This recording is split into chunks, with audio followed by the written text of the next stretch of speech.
প্রত্যেক কয়েক বছর পরে বিলাতের সব সাংবাদিক অকল এক লোকে দেখা যায়। আসলে আপনার এই জবটা যদি আমি নিজে ইনভলভ থাকতাম না তাহলে বুঝতাম না কতটুকু কষ্টর। স্পেশালি বিলাতের বাংলাদেশে সাংবাদিক যারা আছেন তার উদ্দেশ্যে কইরাম যে এটা আসলে একটা চ্যারিটি ওয়ার্কের মতো। আমি আপনারা সব এপ্রিসিয়েট করি, কারণ নিশ্চয় আমি এই ব্যবসার সাথে জড়িত থাকার পরিচালনা করার কারণে আমি জানি যে আপনারা কতটুকু কষ্ট করেন, কতটুকু মানুষের কত কত বন্ধুত্ব হল খোয়াইতে হয় আপনারা।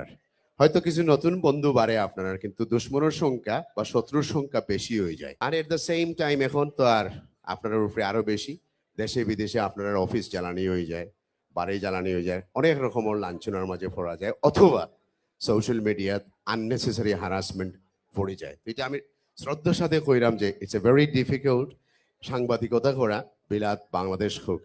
পৃথিবীর শত শত সাংবাদিক বছরও মারা যায়, যা আপনারা হয়তো খেয়াল করেন না। প্যালেস্টাইনে এই বছর কতজন সাংবাদিক মারা গেছে আপনারা চিন্তা করবেন। একটা ডেঞ্জারাস জব, যদিও আমরা এরকম চিন্তা করি না।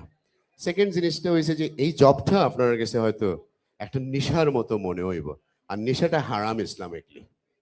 আর এই নেশা থেকে বাড়া হইতে হইলে আসলে মানুষের আস্থা জীবন যায় কি। যারা কিছু বুদ্ধিমান আছে তারা নেশার একটা পর্যায়ে গিয়া বার হয়ে যায়, হয়তো বোট ঠেলায় বা বাচ্চার ঠেলায়, খেউরির ঠেলায় বার হয়ে যায়। বাট মেজরিটি আপনারা এই নেশা লইয়েই মরতে হইব। এটার মাঝে আসলে এমন একটা ডিফিকাল্ট জব।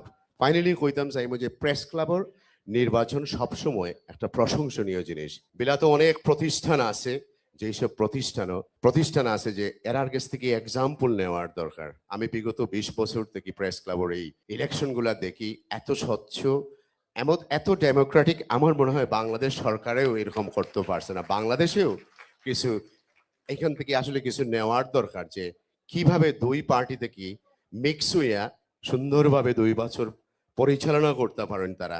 এটা আসলে তার কাছ থেকে সবাই শেখার দরকার। এবং বাংলাদেশি প্রতিষ্ঠান যারা এই দেশে আছে মেজরিটির মাঝেই কিন্তু সে চেয়ার লইয়া বইতে এটা নিয়ে টানাটানি, এই টানাটানিটা যাতে তারা এরার এক্সাম্পল হিসাবে তার কাছ থেকে শিখেন। আমরা কত পুরানা বড় প্রতিষ্ঠান আছে সবটি দইল টানাটানি, আর খেয়ে খাটছে বড়, খেয়ে খাটছে একটু শক্তি বেশি, ওটা দেখানি গিয়া। বাট নো, আজকে যদি আপনারা এই রুমও থাকেন তাহলে এখান থেকে কিছু শিখিয়া যাই বা যে হাউ ইজ ইট পসিবল যে সালানি যায় 2 দল একসাথে মিলিয়া। এর চেয়ে বেশি কিছু খোয়ার নাই।